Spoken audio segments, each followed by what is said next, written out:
estava essa semana lendo. Na verdade, eu não estava lendo ainda. Sempre que eu não sei o que eu vou pregar, eu abro o livro de João. Eu gosto muito do livro de João. O Novo Testamento talvez seja o meu preferido. Para quem não sabe, no Antigo é Daniel. Tá? Fica aí. Mas João, em particular, eu gosto muito. É um evangelho diferente dos outros, porque os outros três, chamados sinóticos, tratam de versões, tratam de histórias de Jesus, sob o mesmo ponto de vista diferente. João trata sempre de alguma outra coisa, traz sempre um aspecto diferente. E nesse particular, João trata de algo que só João trata. Se você quiser, pode se assentar. O começo da história hoje é do fim. A história é do final para o começo. O único livro a tratar sobre a vida desse homem, Nicodemos. Só João fala dele. Mateus não fala, Marcos e Lucas também não falam. Mas Nicodemos era um homem importante. Mas eu quero começar do final. Da última menção a Nicodemos no Evangelho de João. São apenas 3, mas que dizem muito a nosso respeito, muito da nossa salvação e daquilo que nós devemos fazer quando aceitamos a Jesus como nosso Senhor e Salvador. João 19, se você quiser abrir. João 19, lá no final, já tratando do momento final nos evangelhos, Jesus já crucificado, tendo sido morto naquela cruz. E todos os evangelhos, vocês podem notar, vão tratar do versículo 38, João 19, 38. Todos os evangelhos vão falar de José de Arimateia. E diz assim, 38, depois disso, José de Arimateia, o que era discípulo de Jesus, mas oculto por medo dos judeus, rogou a Pilatos que lhe permitisse tirar o corpo de Jesus. E Pilatos lhe permitiu. Então, foi e tirou o corpo de Jesus. Até aqui, os evangelhos são iguais. Todos tratam desse momento. José vai lá, pede a Pilatos o corpo de Jesus. Mas nenhum deles, senão João, trata do que vem no versículo 39, olha que curioso. E foi também Nicodemos, aquele que anteriormente se dirigira de noite a Jesus, levando quase 100 libras de um composto de mirra e aloés. 40. Tomaram, pois, o corpo de Jesus e o envolveram em lençóis com as especiarias, como os judeus costumam fazer na preparação para o sepulcro. Até aqui. E eu me peguei, enquanto lia o texto de João, conhecendo a vida de Nicodemos, já tendo lido diversas vezes sobre Nicodemos, mas eu nunca tinha notado, apesar de estar aqui no texto que nós acabamos de ler, que Nicodemos esteve no final das contas. Ele esteve no começo, mas lá no final, ele esteve presente. Você não vai achar isso nos outros evangelhos. Você só vai achar isso no livro de João. E a história da vida de Nicodemos é muito curiosa e diz muito ao nosso respeito. E é sobre isso que eu queria tratar com vocês. O título da ministração de hoje é Sem Medo de Seguir a Jesus. Sem medo de seguir a Jesus. A Grace pregou sobre coragem algumas semanas. Agora, na sequência, eu também tive a oportunidade de falar um pouco dos Salmos 23, que também fala de situações adversas em que você tem que confiar no Senhor. Mas aqui em particular, tratando da vida de Nicodemos como um exemplo prático daquilo que nós vivemos, o texto não vai falar se Nicodemos de fato foi salvo ou aceitou a Jesus. Essa é a conversa dele com Jesus no capítulo 3. E a gente volta para o capítulo 3, naquela história conhecida. Jesus começou o seu ministério, Jesus passeava ali pela região da Galileia, começou a fazer milagres, prodígios, maravilhas, e como não podia ser diferente, aquilo começou a chamar a atenção das pessoas. As pessoas começaram a falar daquilo que estava acontecendo. Quem é esse homem que faz milagres, que expulsa demônios? Só que existia uma classe religiosa dominante naquela época. O judaísmo tinha como nos seus pilares estudiosos, rabinos, aqueles que passavam estudos, chamados fariseus. Pessoas que conheciam a lei. E Nicodemos como um deles, mas na verdade sendo o príncipe dos judeus, fala o texto lá em João 3. Era alguém dotado de uma moral inquestionável. Alguém conhecedor da lei como poucos. Alguém que passava pelos lugares e tinha autoridade. Aquele homem que muitas pessoas às vezes tinham até medo. Esse Nicodemos, esse principal dos judeus, foi de alguma maneira sobrenatural, e a gente vai abordar isso também, tocado pelo ministério de Jesus. Ele compreendeu, como talvez alguns e certamente muitos fariseus e pessoas daquela classe religiosa da época não compreenderam, que Jesus só poderia fazer aquilo se ele fosse especial, se ele fosse filho de Deus, o que ele efetivamente era.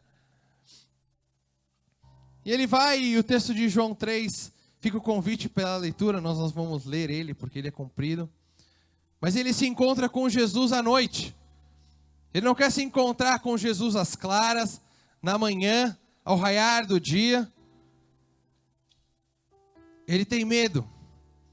Medo do que iriam pensar se ele, como principal dos judeus, sabedor da lei, se encontrasse com aquele contraventor, subversor das regras. Para nós, Jesus não é esse cara, mas naquele momento, para muitos, ele era. Um subversor, um arruaceiro, um cara que estava tirando a ordem. E ele decide se encontrar com Jesus à noite, quando ninguém poderia vê-lo. E eles conversam. E naquela conversa, Jesus fala para ele: olha, você tem que nascer de novo. Aquele que não nascer de novo, não verá o reino de Deus. E Nicodemos, do alto da sua sabedoria, do alto do seu conhecimento, é incapaz de compreender a mensagem. E ele fica se questionando: mas espera aí, será que então eu tenho que... Como que pode um homem velho entrar de volta no ventre da sua mãe e nascer? Será que isso é possível? E Jesus começa a explicar para ele, trazendo um exemplo daquilo que ele conhecia, daquela teoria da lei, de algo que vinha acontecendo naquele momento. Jesus fala assim no versículo 5, na verdade te digo, que aquele que não nascer da água e do Espírito, não pode entrar no reino de Deus. João Batista vinha pregando o batismo de arrependimento dos pecados, pela imersão nas águas, o batismo. E ele traz aquela mensagem para Nicodemos, para que ele possa compreender: olha, para que você entre no reino de Deus, é importante que você reconheça a sua natureza pecaminosa, que você reconheça que o homem sem Jesus não pode se salvar, e que é necessário que você se arrependa dos seus pecados. E a partir daí, o Espírito pode passar a habitar em você e conduzir você pelos caminhos. E são esses dois momentos em que Nicodemos aparece. Ele vai aparecer num terceiro e último, que é um momento no meio da história.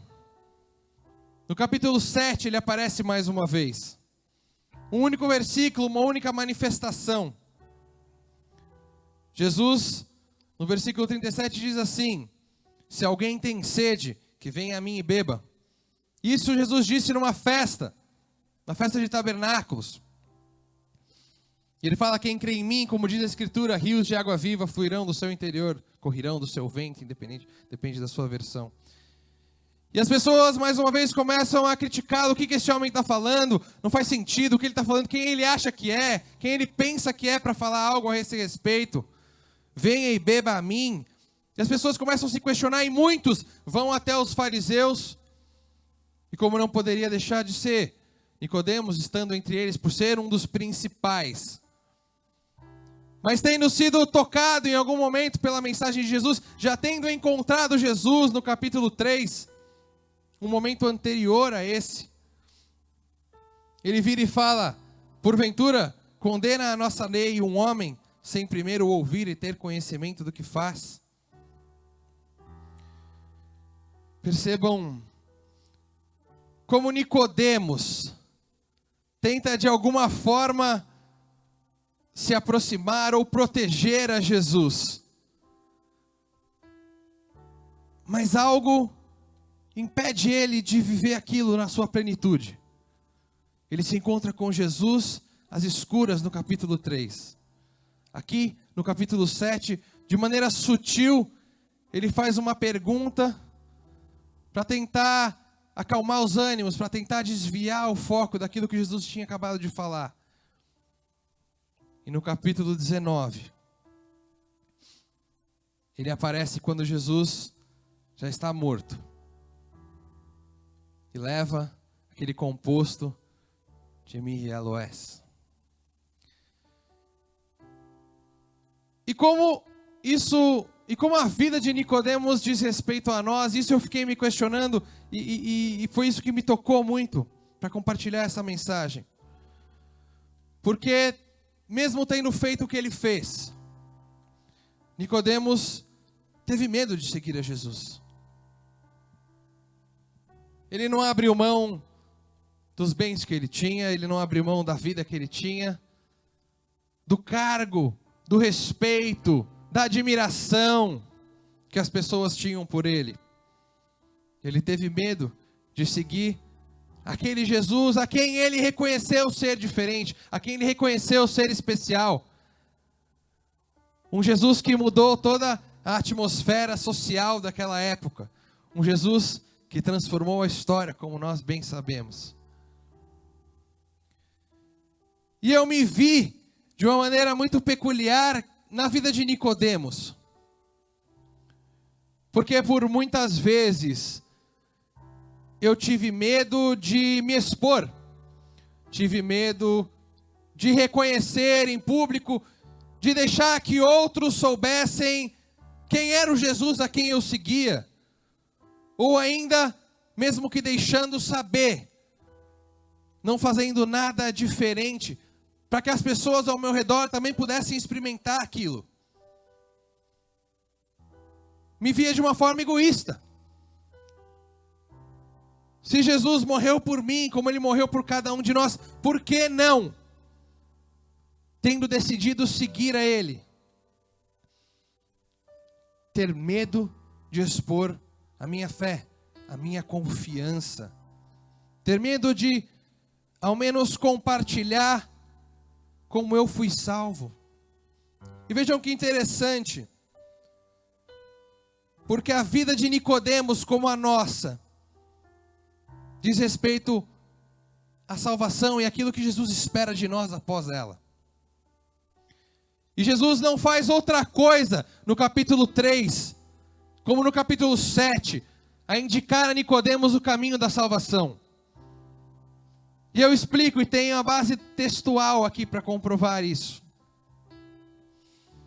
A conversa prossegue naquela noite.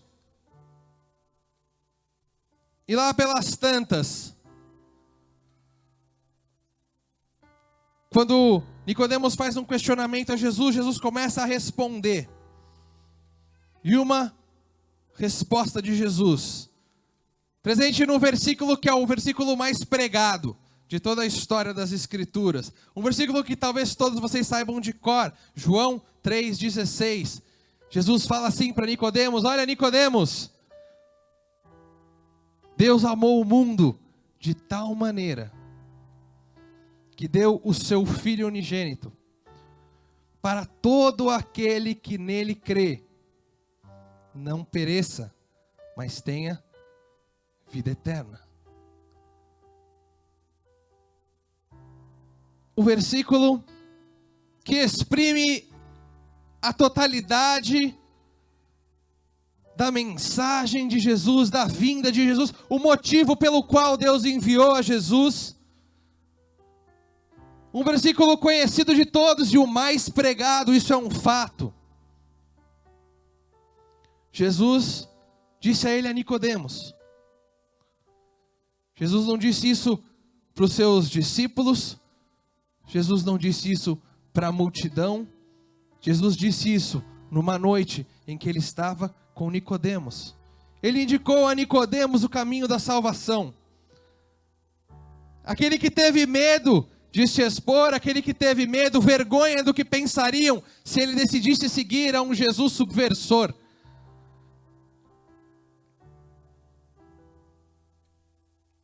E Jesus também nos indicou o caminho da salvação. Como Nicodemos, e isso que me trouxe, e esse impacto me fez pensar quão parecido nós somos com Nicodemos. Porque a mensagem da salvação, dita naquele dia para Nicodemos, foi passada a João, que talvez estivesse ali perto ouvindo, ou que depois pudesse ter ouvido dizer daquilo que foi falado, mas por divina inspiração do Espírito, ele colocou isso no seu evangelho. O que os outros não fizeram, nem Mateus, nem Marcos, nem Lucas. Deus me amou, Deus te amou de tal maneira que Ele enviou a Jesus para que nós pudéssemos ser salvos, para que nos garantisse a vida eterna. E Nicodemos, talvez naquela noite, tenha sido tão impactado,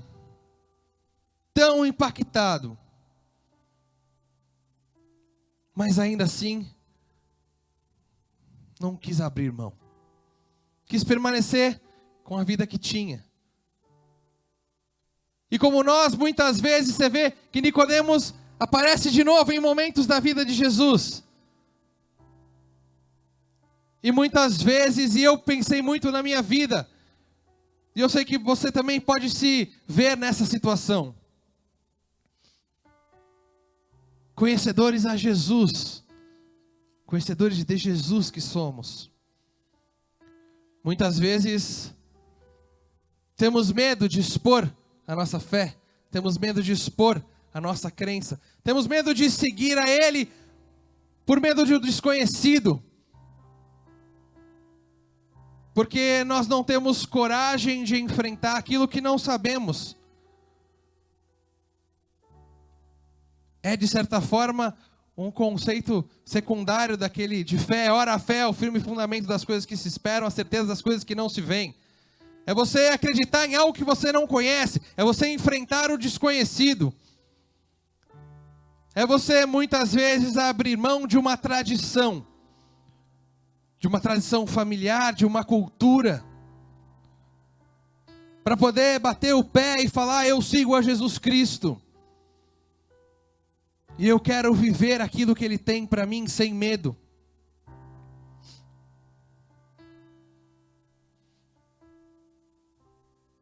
E olha que curioso, porque Jesus também fala para Nicodemos uma outra coisa, nesse mesmo discurso. E o que nos mostra que nós não devemos ter medo. O medo faz parte da nossa vida. Eu não quero com isso dizer que você não vai mais ter medo. O medo por muitas vezes nos faz avançar. Mas aquele que crê em Jesus, aquele que vive com Jesus, aquele que não tem medo de seguir a Jesus, aquele que está disposto a viver passo a passo, o que Jesus tem para cada um.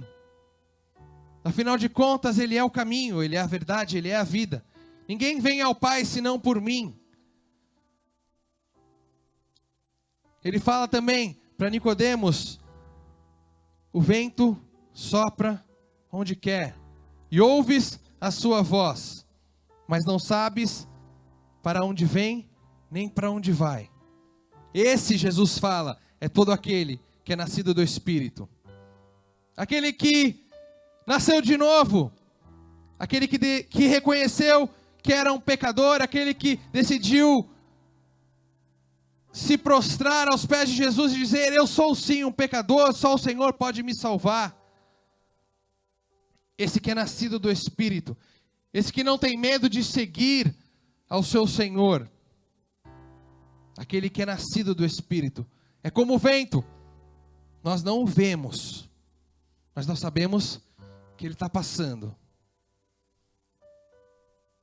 E como um vento impetuoso, ele pode nos levar de um ou para outro lugar, mesmo sem vê-lo. Essa é a confiança que devemos ter. Esse é o pensamento que devemos praticar quando decidimos seguir a Jesus. É deixar ser levado pelo Espírito dele. Porque o próprio Jesus reafirma isso mais uma vez para Nicodemos, lá no capítulo 7, como nós lemos. Olha, quem crê em mim, como diz a Escritura, rios de água viva correriam do seu interior. Ele fala de forças da natureza que são imparáveis, que não podem ser impedidas pelo homem ou pela atuação do homem.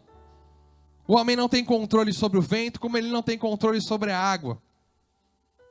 Passados milhares de anos, a gente vê dia após dia o que o poder das águas podem fazer. Basta que você olhe aí na Europa, Alemanha, com inundações, pessoas sendo mortas. O homem não tem condições de segurar o poder das águas, como ele não tem condições de segurar o poder do vento.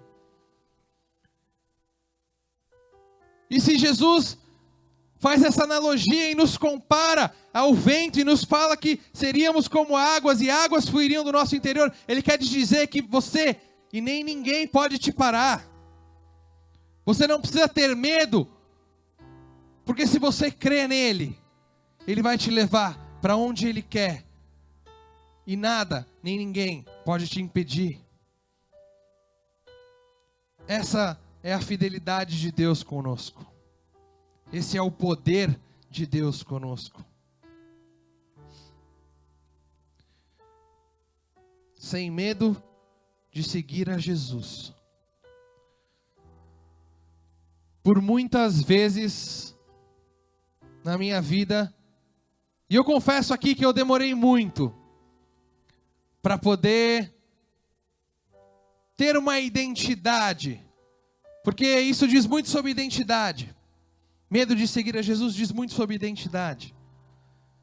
De assumir quem é você para Jesus, de ter por certo aquele que te chamou, as obras e as promessas que ele te prometeu.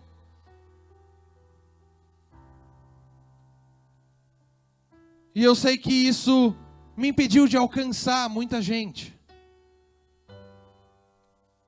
Até que um dia eu falei, não, é preciso esse espírito de ousadia. É preciso bater o pé e dizer não, bater no peito e falar: eu sirvo a Jesus.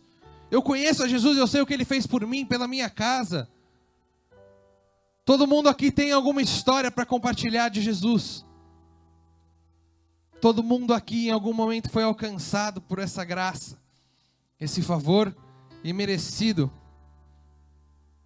que Deus nos deu, porque nos amou de tal maneira.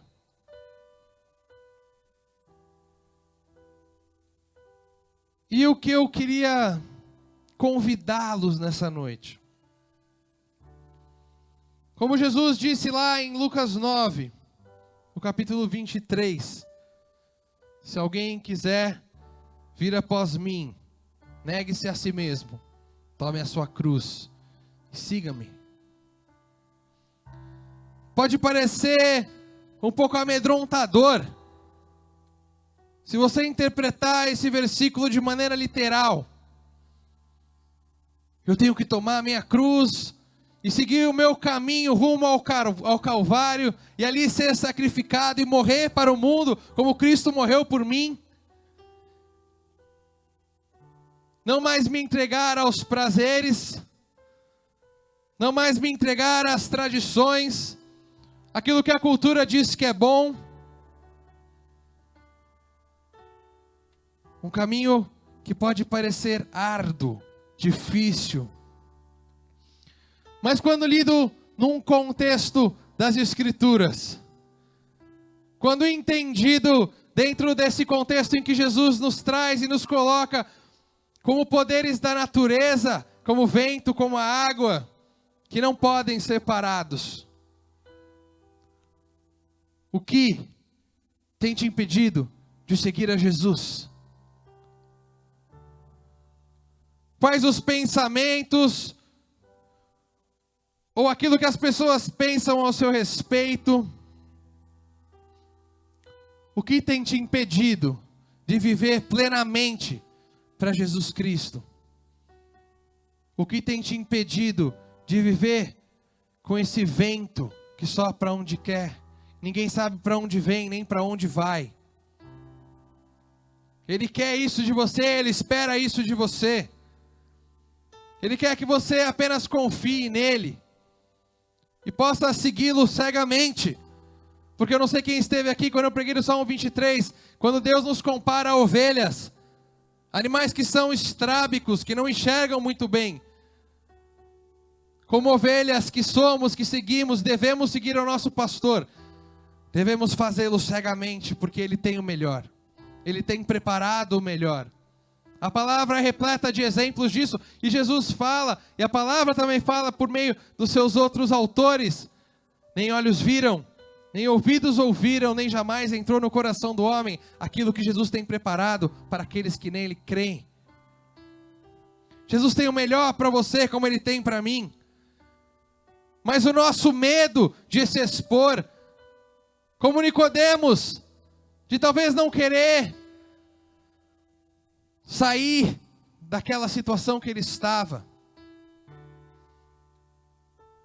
de pensar como os outros vão te enxergar se você passar a ser uma ovelha de Jesus, um seguidor de Cristo, alguém que se deixa levar, alguém que é manso. A mansidão nada mais é do que se deixar guiar. O que tem te impedido de seguir a Jesus? Na faculdade, na sua casa, no seu trabalho? O que você tem ouvido das pessoas ao seu redor, que talvez te faça reprimir dentro de você um sentimento que quer, na verdade, explodir?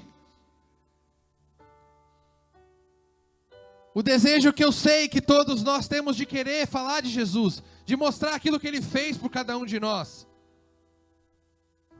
mas que muitas vezes é reprimido por medo, por circunstâncias e situações da vida, que tem nos impedido de seguir a Ele.